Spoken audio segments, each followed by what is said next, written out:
TV, how's it been, man? You're trying to keep up with a bunch of young guys, man.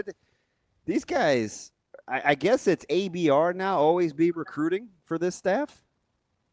Yeah, it makes sense, but yeah, it's been it's just kind of one of those like this month specifically it kind of feels like okay boards rounding into form, shaping into form specifically at positions where you're it's a bit of a turnover. Marcus Satterfield's taking over tight ends full time. He's kind of adjusting the board to him and Dana Holgerson's vision.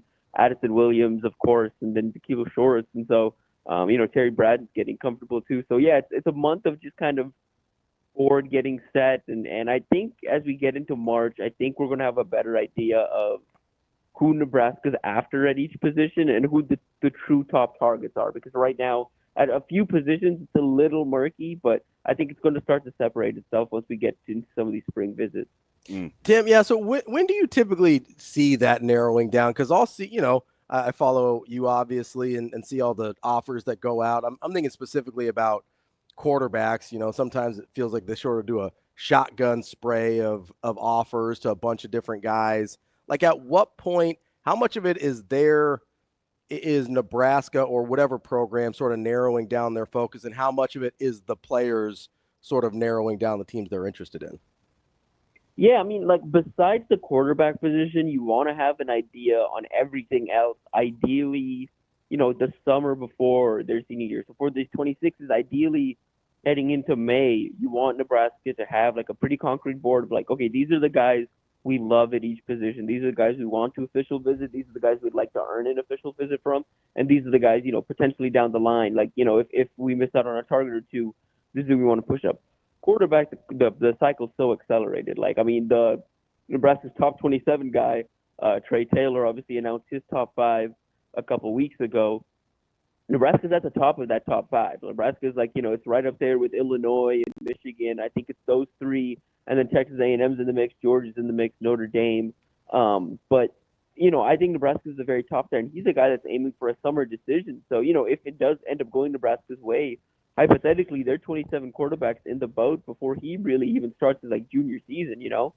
So that's where we're at in terms of quarterback timelines. And Taylor's not the only one. I mean, that's the guy at the top of Nebraska's board. But you look across the cycle and who Nebraska's looking at, I think they're going to get their 27 quarterback in, before the end of this calendar year.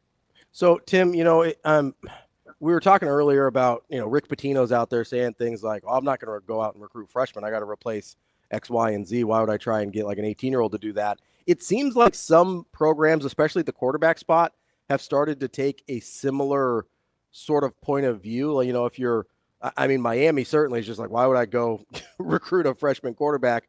Go get, Norvell. Michigan finally just broke the trend kind of investing in a freshman. Yeah, like how much have you seen that sort of shift, and how is that impacting some of these younger classmen that are trying to make these decisions, like a Taylor who, maybe some teams that normally would be involved aren't as involved as they typically would be, or is that just sort of an anecdotal thing and that's not really how it's playing out? It just depends on the like honestly, I think it just depends because for some of these programs too, like a Miami, Notre Dame, for example, last year went out and got Riley Leonard because they needed a guy for this season, but they have a pretty solid group of quarterbacks moving forward. So for some of these teams, they're like, yeah, they're going to do the transfer. Like Miami, they had to go back to the transfer portal because they haven't found a multi-year guy. They didn't find a multi-year guy behind Cam Ward. But I mean, their goal is, in this cycle or next cycle, is to find a high school guy because I think all these schools recognize, even with the success of the transfer portal and the ability to level up the quarterback there, you're getting maximum 2 years out of a transfer portal quarterback typically. So you want a guy you can get 3 years out of. So a lot of these schools, even if they go out and get a immediate transfer contributor, they're also going into the high school recruiting rankings and taking a swing on a quarterback. Like because of just the scholarship differences in basketball and football, I think you're going to see teams address quarterback through both. Like Nebraska, I think is not necessarily a trendsetter here, but I think you're just going to see it's going to be more and more common where Nebraska has an established starting quarterback, went out and added a quarterback through the high school ranks, and in the transfer portal went out and added another guy too. I'm not saying that's going to be a year in year out thing, but stuff like that is going to become more common just because in order to build depth, you have to do it through different ways. And so for Nebraska moving forward, like, 26 is probably just going to be Dayton Raiola. But 2027, I could see either 2 high school targets. I could see a high school player and a transfer portal. Like, there's multiple ways they could address quarterback in 27 that wouldn't surprise me at this point.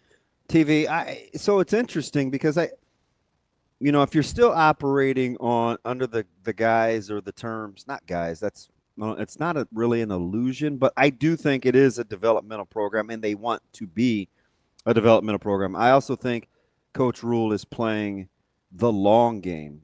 If it goes well, certainly the length of the contract. If you're operating like that, could you see a way where the 105 helps you, where they seem to be pretty good at supplementing without supplanting high school for ready-mades? I mean, somewhat in the sense that I think you have to be more efficient and you can't take these swings like you use. Like, yeah, obviously you can build out these rosters, through both. I mean, again, I think the 105, I get what you're saying in the sense that I think it can help just in the sense that it gives a framework, right? Right, yeah, and you have to kind of, the fat's going to be trimmed, and so it's going to be like it's going to be run as efficiently as possible. But I mean, I think if you were to ask the staff and you were to ask people, like, I don't think they want the 105 limit working against them. Like, I'll say this too. I mean, like, we're just talking, like 105 limit, and again, 105 moving forward won't have these issues necessarily, but as we're currently speaking, like the 105 limit is currently preventing Nebraska from doing some things at the high school level I think they probably would have done. I mean, I just put out a story this morning, but Darian Jones, 2026, athlete out of Omaha North, Donovan Jones' little brother. Darian, yeah. You go and watch his junior film and some of the stuff he's done on the 7-on-7 trail. That guy probably already has an offer for the 105. Yeah, he's legit. He is no disrespect to Donovan, but his upside, and he's mean spirited too, Tim. So I love him. And I've been talking about for a while. Yeah, now. yeah. I'm telling you, TV. Yeah. You know what box he really checks, Darian? Mm-hmm. Competitive stamina. You talk about somebody that needs no babysitter, and goes to get it. It's Darian Jones. Yeah, and again, for the people that are unfamiliar, I mean, again, you're talking competitive. He contributed on all three sides of the ball this year. He led his team in receiving, had over 700 receiving yards. He led his team in interceptions. He had 8, and he had over 400 return yards, both as a kick returner and a punt returner. He contributed in the game in all three ways. I think the biggest thing for me watching him this junior season, the evolution of his eyes and his instincts as a defender from game one to the playoffs is remarkable. And Donovan picked up his offer before his senior season, that summer before. I think there's a chance Darian could. And like you said, I think his ceiling's higher too, because I think he's got a bigger frame.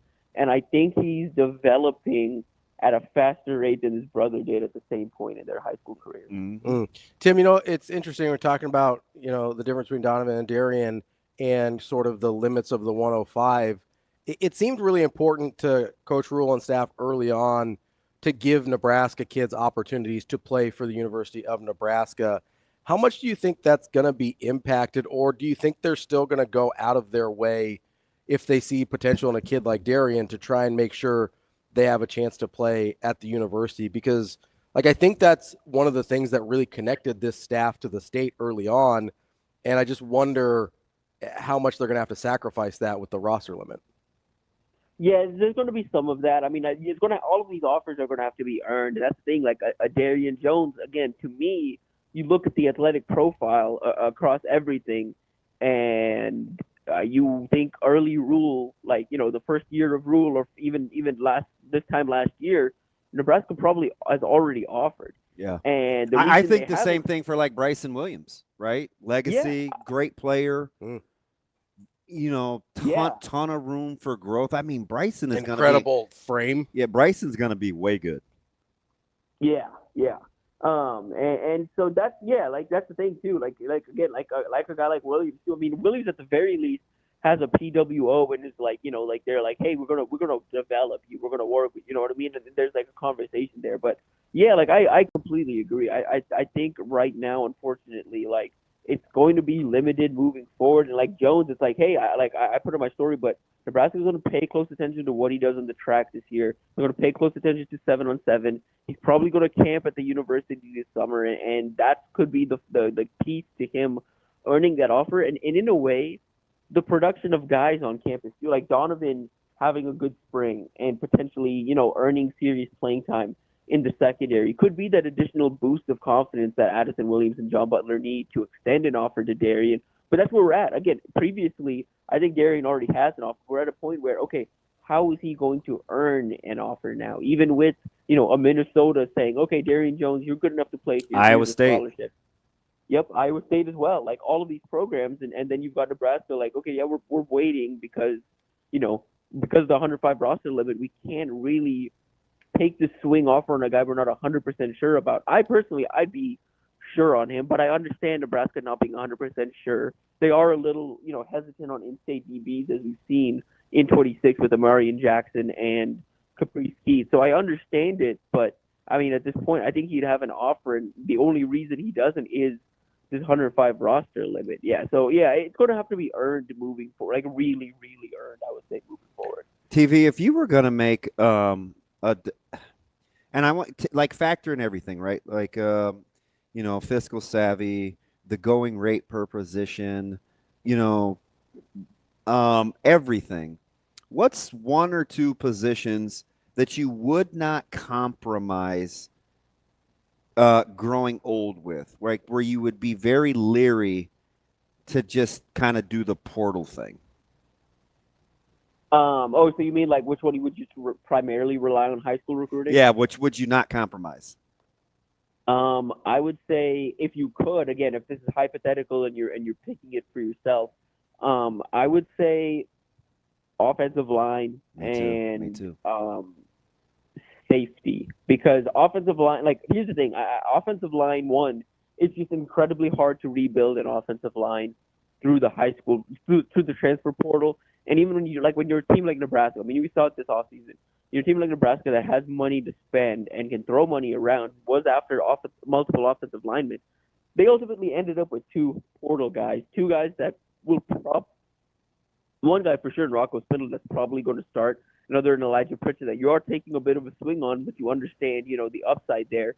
But that's the thing, it's a guy with upside you're taking a swing on. It's not a proven guy. It's tough to find these proven tackles, and hypothetically, and I just personally believe this too, with offensive linemen, you want to train those guys together for multiple years before you put them on the field. Like, I want to be building offensive line the way Notre Dame has built offensive line through the last couple of years, where we're stacking these recruiting classes on top of each other to the point that, okay, we can make a national championship run. If we have 3 starting offensive linemen go down, we have 3 juniors and seniors ready to step up and play behind them. Ideally, that's how you want to build out the offensive line. And the other side, I would say safety, not defensive line, only because I think the growing importance of safety at the college level. You look at the college football playoff this year. I agree. You look at, where some of these teams are investing the most in. Having an enforcer safety is important, and you don't get an enforcer safety without developing those guys for multiple years. And those guys also don't come easy necessarily through the high school portal. Through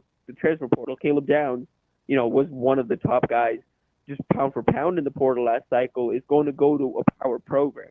If you're Nebraska at this point, or if any school, if I'm starting my own, I want to find a guy with the trace of a dominating, like, top end safety. Like a lot of those guys, they fizzle, man. It's a hard position to play if they're just dropped in your lap.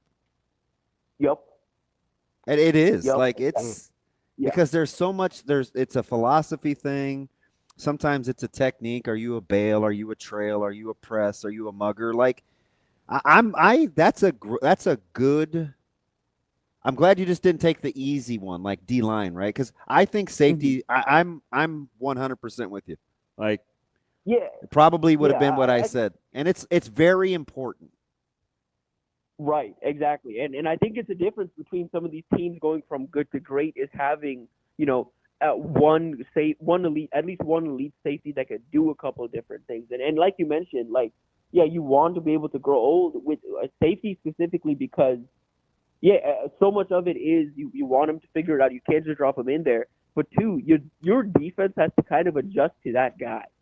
Like that guy is like a Caleb Downs. Think about his impact game to game. You game plan around, okay, who's Caleb Downs on this game? How are we going to build this defense around Caleb Downs? When you're building out that position specifically, and I'm not saying every elite safety is going to be Caleb Downs caliber, but you have to have Xavier Watts better. Like even Notre Dame, they had to build every game plan around, okay, who are we going to task Xavier Watts with covering this week? And so as you look at this moving forward, that's just a position I want to invest in at a young age and, take swings. I think Nebraska is doing that right now. I think you have a couple of these safety bodies in there now that could be that type of enforcer down the line, and you're just developing all of them to see which one pops faster. Yeah. Tim, okay, so I kind of, this is hypothetical, might be a little difficult to answer, but kind of playing this logically down the line a little bit, how much different would Nebraska's defense have looked last year if you replaced what I consider average safety play with Gifford and Singleton with, say, an NFL caliber, let's say first 3-round type of talent at one of those spots? How does that look differently in your mind? Yeah, I mean, I feel like, okay, right now we look at statistically, Nebraska finished as a top 25, 30-ish defense overall. I think with a true, like, again, we talk, like, so much of the issues this year defensively were just a lack of athleticism at times in the back end. Like, having a true NFL caliber guy back there, I mean, that elevates you to, top 20 plus. Like, you feel like it's a top 20 defense. You feel like it's a top 15 defense. Like, they play like that. And the biggest thing about having, again, an NFL caliber safety back there beyond, and you're talking about Nebraska specifically, beyond the help it would have given them when they gave up some of those explosives in the past game, some of those run fits and some of those explosive runs came because of safety play or second and third level, specifically defensive play. When you get an elite type safety, NFL caliber type safety at this point in where we're at in the sport, those guys have to be able to fit the run at the second level, not just the third level. And that would have helped Nebraska a lot to have an NFL caliber guy that can fit the run at the second level and help out the front a little bit. Yeah. Wow. It's pretty good. And it doesn't even have to, and I get the NFL caliber is the extreme. I would think just steady and capable. Like if you're just steady and capable, because those guys will eventually find their way to add value to a roster, right? I look at Lake at UCLA, and he's playing for the Rams, and he wasn't a guy when you watched him play where you're thinking, yep, I'm immediately thinking Sunday guy. He's a 6th-round draft pick, but he could play multiple positions. And why do the Rams play him? Not just because he's smart, but it's because his physicality playing a nickel in the secondary, because he doesn't hurt you in the run game either. Like, I don't, just be capable. Just be capable in an odd front, making tackles at the second level. If you could just do that, imagine how much different. I mean, Iowa doesn't pop a long run 2 years ago in overtime if you just make a tackle at the second level, right? Like it's just right. And you didn't need to be it didn't need to even be anything Herculean. Just get your little behind in the right fit, and we're good. I like NFL is the extreme. You always want that, but just be capable. Right. Yeah. And be willing. Yeah. Be capable and be willing. And that's like at this point too, when I'm scouting DBs more than ever, don't turn down tackles. Now. Yeah. Come down tackle. And also like, I'm looking for your ability to kind of play out of that nickel position, be physical, like contribute to the run fit. Like you can't, if you want to be this elite type guy, you can't just be this like true cover corner that every now and then comes down and snuffs out a screen or an outside run. Like you have to be able to fit the run and understand run fits to an extent now if you want to be one of those versatile safety types, which is growing in value, like the Brian Branch types, the Kyle Hamilton types. It's these versatile safeties that do 4 or 5 different things across the secondary. Even a guy like Sanistro, part of his value is his physicality. Yeah. It's like these offensive minds are so smart. Mm-hmm. Number one, they're going to do the obvious and count guys in the box, right? 6 versus 7 versus 8. You're going to have auto checks. You go small and light. They're going to think, okay, we're going to run the ball. That's how the game is played now. So you have to be capable and, as you'd say, which is a better word, willing to come from the third level to the second level. That's how all the functional defenses work. How many times do you watch these good teams TV and you think, man, that play was drawn up pretty well. That's a heck of an open field tackle, or God, that's a really good play. That play could have. We saw it happen to Nebraska several times, and we got mad at the running backs. Right? It's like, I mean, I'm not misremembering Holgerson's press conference, right? It's like, yeah, we're out in space. You got to make that guy miss.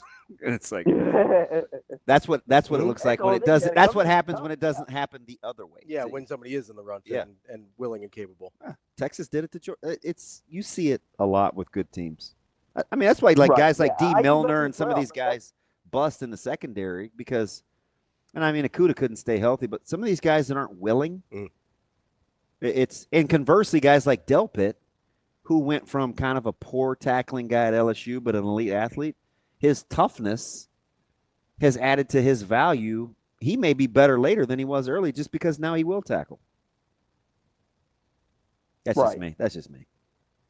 Right. So. Yeah. No. Yeah. I just think back distinctly to the playoffs and thinking, man, every one of these teams has good safety play, and like Penn State, as good as that defense was, they were missing their best safety who was out for the year, Kevin Winston Jr. And they had good play from other guys in that room, and I thought the safeties played remarkably, but that defense takes another step forward with Winston back there, and then Texas had Makuba, they had Taft, they had Jade, all kind of fitting the run but playing physical football. Notre Dame obviously had Xavier, and so all these teams that made it to the end, that were there at the end, even Arizona State, Arizona State's got a DB that transferred in from Texas and USC named Xavier Alford, who I loved in high school. Super smart kid, super instinctual, understands some of that stuff. He wears number 2, calls himself the 100-yard landlord. He does he plays DB the way I like DB play, and so even a team like Arizona State had that quality safety. That's our guy, Tim Verghese, Inside Nebraska. Great stuff as always, Tim. We appreciate your time and have a good weekend. Yes, sir. Y'all too. Appreciate y'all. Thanks, Steve. Hey, get those board shorts out for next week. We're ready to go.